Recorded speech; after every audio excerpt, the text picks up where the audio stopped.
ఒకానొక కాలంలో గాంధర్వ దేశాన్ని గోపాలుడు అనే రాజు పరిపాలిస్తూ ఉండేవాడు. అతనికి 3 కుమార్తెలు జన్మించారు. తల్లి కూడా వాళ్ల చిన్నతనంలోనే చనిపోయింది. అయినా రాజు వాళ్ల 3కి ఎక్కడా ఎలాంటి లోటు లేకుండా 3ని అల్లారుముద్దుగా పెంచాడు. కాని ఆ 3కి ఒకరంటే ఒకరికి అస్సలు పడేది కాదు. ఎందుకంటే ఎవరికి వారే అందగత్తెలని అనుకునేవారు, ఎవరికి వారే గొప్పవాళ్లు అనుకునేవారు, ఎవరికి వారే తెలివైన వాళ్లు అని భావించేవారు. దాంతో ఆ 3కి సర్ది చెప్పలేక రాజుకు తలప్రాణం తోకకొచ్చేది. అలా కాలం సాగుతూ ఉండగా 3 యుక్త వయస్సుకు వచ్చారు. రాజు ముసలివాడవుతున్నాడు. ప్రభూ, నాదొక విన్నపం. ఏమిటి మంత్రివర్యా, చెప్పండి. మీకా వయసైపోతుంది, రాజ్యానికా వారసులు లేరు. ఇంకోవైపు ఏ క్షణంలో అయినా మనమీద ఎవరు దండెత్తినా సరైన వ్యూహాలు పన్నే నాయకత్వం లేదు. ఇలా చెప్పుకుంటూ పోతే ఎన్నో సమస్యలు మన చుట్టూ ఉన్నట్టు నాకు తోస్తున్నాయి. మీరే ఏదైనా... నేను అదే ఆలోచిస్తున్నాను మంత్రివర్యా.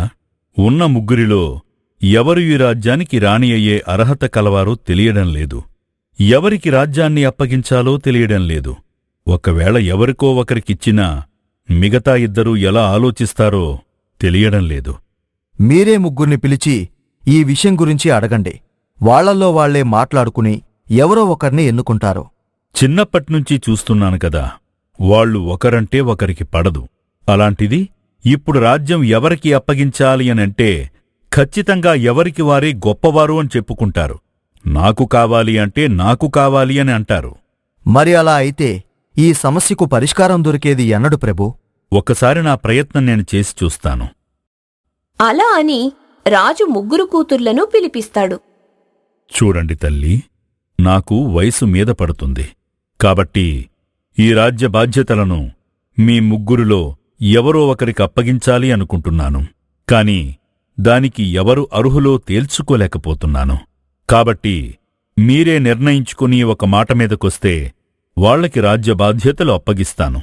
3 కుమార్తెలు బాగా ఆలోచించుకుని నాక్కావాలంటే నాక్కావాలని, నేను అర్హురాలినంటే నేను అర్హురాలిని అని అంటారు.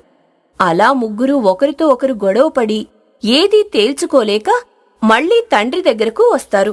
దాంతో రాజు సరే అని 3కి పరీక్ష పెడతాడు. చూడండి తల్లి, నేను ఒక నిర్ణయం తీసుకున్నాను. మీ 3 ఎప్పటికీ ఒక మాట మీదకి రాలేరు. కాబట్టి మీలో మీరు గొడవ పడకండి. నా దగ్గర ఒక ఉపాయం ఉన్నది. దానితో మీ సమస్య తీరుతుంది. ఏంటి నాన్నగారు అది? మీ 3 చేతిలో రాజ్యం ఉండటం కంటే ఎవరో ఒక సమర్థుడి చేతిలో ఉండటం శ్రేయస్కరమని అనిపిస్తుంది. కాబట్టి మీరు కోట విడిచి వెళ్ళి మీకు తగ్గవాడిని, తెలివైనవాడిని, ఈ రాజ్యాన్ని పాలించే అంత సత్తా ఉన్నవాడిని కనిపెట్టి తీసుకురండి. అలా మీ 3లో ఎవరైతే సరైనవాడిని తీసుకువస్తారో అతనికి ఈ రాజ్యం మొత్తం అప్పగిస్తాను. మిగిలిన వాళ్ళు చెప్పిన మాట వినాలి, అంతే. లేదంటే ఇక ఈ రాజ్యం మొత్తం మంత్రికి దారాదత్తం చేసేస్తాను.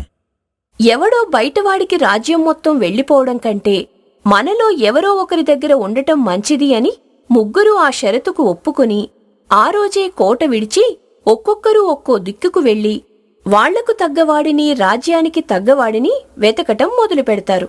అలా కొద్ది రోజులు గడిచాక 3 వ్యక్తులను కనుగొని కోటకు తీసుకొస్తారు. వారిని తండ్రి సమక్షంలో నిల్చోబెడతారు. సరే, అయితే మీరు కనిపెట్టి తీసుకువచ్చిన 3 సత్తా ఉన్న వ్యక్తులు వీరే అని అంటారా? అవును నాన్నగారు. మిగతా వారి సంగతి నాకు తెలీదు కాని నేను మాత్రం సరైన వాడినే గుర్తించి తీసుకొచ్చానని అనుకుంటున్నాను. అవునా తల్లి? సరే చెప్పు, ఇతనిలో ఏం చూసి ఎంపిక చేశావు? ఇతను ఒక ఊరికి ఉపయోగపడే మంచి పని చేశాడు. అంతేకాదు నాన్నగారు, ఆ పనిలో అతని తెలివితేటలు, సామర్థ్యం నాకు కనిపించాయి. అందుకే అతనే ఈ రాజ్యాన్ని పాలించడానికి సరైనవాడు అని అనిపించింది. సరే, ఆ సంగతులు ఏమిటో నాకు చెప్పు తల్లి, మేము కూడా తెలుసుకోవాలి కదా. ఇతను నదికి అవతలి ఒడ్డున్న గ్రామానికి చెందినవాడు. రోజూ ఊరి ప్రజలు పడుతున్న కష్టం చూసి తెలివిగా కష్టపడకుండా నదిలో ఈ చివరి నుంచి ఆ చివరికి ఈదుకుంటూ వెళ్లి ఒక చేపల వలని అడ్డంగా కట్టాడు. దాంతో వరదలో వచ్చిన కర్రదుంగలన్నీ ఆ వల వల్ల అక్కడే ఆగిపోయి కొద్ది రోజులకు ఈ చివరి నుంచి ఆ చివరి వరకు వారధిలాగా తయారయ్యాయి. అంతేకాదు, వరద తగ్గిన తరువాత కూడా ఆ దొంగలు అడ్డుగా ఉండడం వల్ల అవి ఆనకట్టలాగా నీటిని ఆపడం ద్వారా ఊరందరికీ చాలా రోజులు పొలాలకు తాగడానికి నీళ్లు అందుబాటులో ఉన్నాయి. భళా, నిజంగా ఇది చాలా తెలివైన పనే. సరే, నువ్వు చెప్పు తల్లి, నువ్వు ఎంపిక చేసినవాడు ఎంత తెలివైనవాడో అని రాజు రెండో కూతుర్ని అడుగుతాడు. దాంతో, నాన్నగారు, ఇతను మనుషుల ప్రమేయం లేకుండా పశువులతో పొలంలో పనులు చేయిస్తున్నాడు. అందువల్ల ఇతన్ని ఎంపిక చేశాను. కాస్త వివరంగా చెప్పు తల్లి. అంటే ఇతను పొలం గట్టు మీద విశ్రాంతి తీసుకుంటూ ఉన్నా అతని ఎద్దులు పొలం మొత్తాన్ని చక్కగా దున్నేశాయి. అంతేకాదు, ఇదే పనిని ఇతను ఊరిలో అందరికీ నేర్పించాడు. దాంతో పొలం దున్నడానికి మనిషి అవసరం లేకుండానే ఇతను పశువులతో ఆ పని చేయిస్తున్నాడు. దీంతో మనుషులందరూ ఆ సమయంలో మరో పని చేసుకోవడం వల్ల వాళ్లకి చాలా సమయం ఆదా అవడమే కాకుండా చాలా శ్రమ కూడా తగ్గుతోంది. అలాగే ఒక కూలీ కూడా మిగులుతుంది. భళా, ఇది కూడా అద్భుతమైన పనే. సరే తల్లి, నువ్వు చెప్పు, నువ్వు ఇతన్ని ఎంపిక చేయడానికి గల కారణమేమిటి? నాన్నగారు, ఇతనొక చిన్న రాజ్యాన్ని ఇతని తెలివితేటలతో కాపాడేశాడు. అవునా? ఏకంగా రాజ్యాన్నే కాపాడేశాడా? అవును నాన్నగారు, ఇతని రాజ్యానికి అంత పెద్ద సైన్యం లేదు. అనుకోకుండా ఒకరోజు అకస్మాత్తుగా తన రాజ్యాన్ని శత్రు సైన్యాలు చుట్టుముట్టాయి. దాంతో ఇతను ఆ దేశ సరిహద్దుల్లో చాలా దివిటీలు గడ్డితో మనిషి ఆకారాలు చేయించి పెట్టాడు. దాంతో రాత్రిపూట చాలామంది సైన్యం ఆ రాజ్యంలో ఉన్నారని భావించి అంతమంది సైన్యంతో మన యుద్ధం చేసి గెలవలేమని ఆ శత్రు సైన్యం అక్కడి నుంచే నిష్క్రమించారు. దాంతో తన తెలివి నాకు నచ్చి రాజ్యాన్ని పాలించడానికి సరిపోతాడని ఇతన్ని తీసుకొచ్చాను. శభాష్! తల్లి, నువ్వు నిజంగా సరైనవాడినే తీసుకువచ్చావు.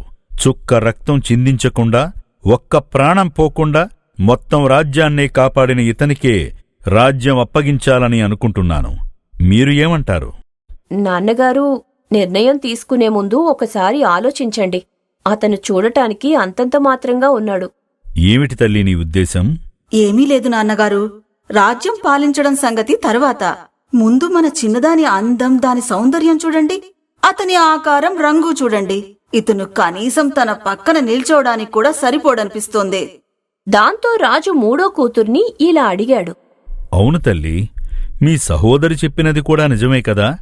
ఇతనంత అందగాడు కాదు. అలా అని బలమైన దేహదారుఢ్యం ఉన్నవాడు కూడా కాదు. అలాంటివాడి నువ్వు... నాన్నగారు, నేను వెళ్ళింది నాకు తోడు వెతుక్కోడానికి కాదు, మీ తరువాత ఈ రాజ్యాన్ని పాలించగలిగే తెలివితేటలున్నవాణ్ణి వెతకడానికి. ఎందుకంటే నా సొంత లాభం కంటే రాజ్యం పరువు ప్రతిష్టలు చాలా ముఖ్యం. అవి ఎప్పటికీ పోకూడదు. ఎందుకంటే మీ తరువాత మేము ఈ రాజ్యాన్ని సరిగ్గా పాలించలేక నాశనం చేశామన్న పేరు మా ముగ్గురిలో ఎవ్వరికీ రాకూడదు అనుకున్నాను. అందుకు నా సొంత లాభం కంటే రాజ్యాకాంక్ష మాత్రమే ముఖ్యం అనుకున్నాను. అందుకే ఇతన్నెంచుకున్నాను. అయినా సౌందర్యం అనేది మనసులో ఉండాలి, రూపంలో కాదు. ఇంకా బలం అంటారా? అతనికి కావలసినంత మానసిక బలం ఉంది. దాని ముందు దేహబలం ఏపాటి? చిన్న కూతురి ఆలోచనా పటిమకు ఆశ్చర్యపోయిన రాజు, తల్లి, నీ తెలివికి, నీ ఆలోచనకు నేను ముగ్ధుణ్ణైపోయాను. కాబట్టి నువ్వు ఎంపిక చేసిన వ్యక్తికే ఈ రాజ్య బాధ్యతలు అప్పగిస్తాను. అంతేకాదు, అతనికి నువ్వే ముఖ్య సలహాదారుగా ఉండాలని నా మనవి. తప్పకుండా నాన్నగారు, మీ కోరికను నేను తీరుస్తాను. మీ ఆజ్ఞను శిరసావహిస్తాను. చూడండి, మిగిలిన మీ ఇద్దరు అసూయపడకండి, అధైర్యపడకండి. మీరు కూడా సమర్థులే. మీరు ఎంపిక చేసిన వాళ్లు కూడా సమర్థులే. కాబట్టి మీరు కూడా ఇదే రాజ్యంలో ఉండి మీరు ఇద్దరూ మంత్రులుగా మీ తెలివితేటలతో ఈ రాజ్యాన్ని ఇంకా విస్తరించేలా చెయ్యండి. అలాగే నాన్నగారు, మీ ఆజ్ఞను పాటిస్తాం. చిన్నదానికి అండగా ఉంటాం. మీరు నిశ్చింతగా ఉండండి. అలా మహారాజు తనకున్న భారాన్ని దించుకొని హాయిగా కాలం వెళ్లదీయసాగాడు.